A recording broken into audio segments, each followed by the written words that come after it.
Happy Tuesday, kindergarten. Are you ready for morning meeting? Because we're about to get started. Here we go. All right, we got to do calendar first. So what month are we in? We are still in April. Let's count the days in April. Ready, set, here we go.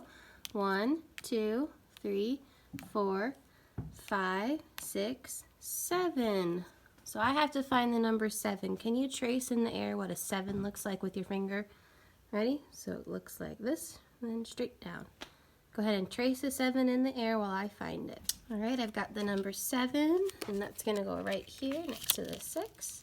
Today is Tuesday. Move my clips forward 1. Then I gotta change my numbers at the bottom. All right, we gotta do today first. So today is the 7th. So I'm gonna put a 7 on today. Yesterday was the 6th. I'm going to put a 6 on yesterday. Tomorrow will be, the number that comes after 7 is 8. So I'm going to put an 8 on tomorrow.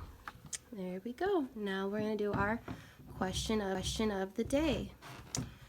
Okay, go ahead and pause your video right here. See if you can pick out any of the words before I read the question to you.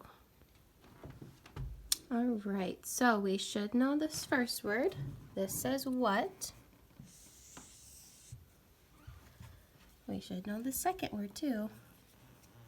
Can. What can? We should know that one. Do. To. We should know both of these words. Remember in, and we should know this word too because it was in our last question. Remember? Help. Help. Do you remember this big word down here? That word says emergency. So our question says, what can we do to help in an emergency? So think about that in your head a little bit. What can you do to help if there was ever an emergency? Maybe an emergency at home or an emergency at the park if you're playing at the park maybe, or an emergency at school. What can you do to help? You know, this question can be kind of tricky because it can be kind of hard for us to help if there's a really big emergency like a fire, or if like a tornado or something big like that were to happen. But I came up with some ideas that we can always do if there's ever any kind of emergency. So the first one says stay calm.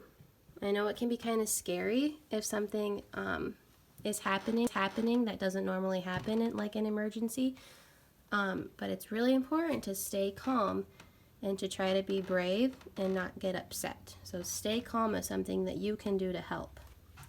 The second one says, be a good listener. This one is really important. So if you're with your mom or dad and there's an emergency that's happening and they ask you to do something or tell you to do something, you need to be a really good listener for them because that would really help in emergency. Number 3 says, be a leader. So maybe you have brothers or sisters with you during this emergency, and if you are being a good listener and you're staying calm, that is being a good leader and showing them the right way to act during an emergency. So being a leader is something that you can do. And the last one is it says call 911. So I think we all know how to use our mom and dad's phones pretty well. So if you dial the numbers 911 on their cell phones, that will connect you to a police officer or someone who can help you, and your mom and dad can tell you more about that too. And then, do you remember when we had our fire safety talk? And the firefighter told us that we had to come up with a plan with our moms and dads if something like an emergency were to happen. That would be something good to talk about today with them, is what's your emergency plan? Okay, and our vocabulary word today says pilot. And a pilot, if you remember from our book, Mayday, Mayday, a pilot is the person who is driving the plane or the helicopter. So that is what a pilot is. All right, and now today's Tuesday, so make sure that you watch the book, The Golden Egg from Mrs. Kinichny, and then she also has a surprise for you, and you should have gotten that yesterday when you picked all your stuff up. So happy Tuesday, guys. I will see you tomorrow.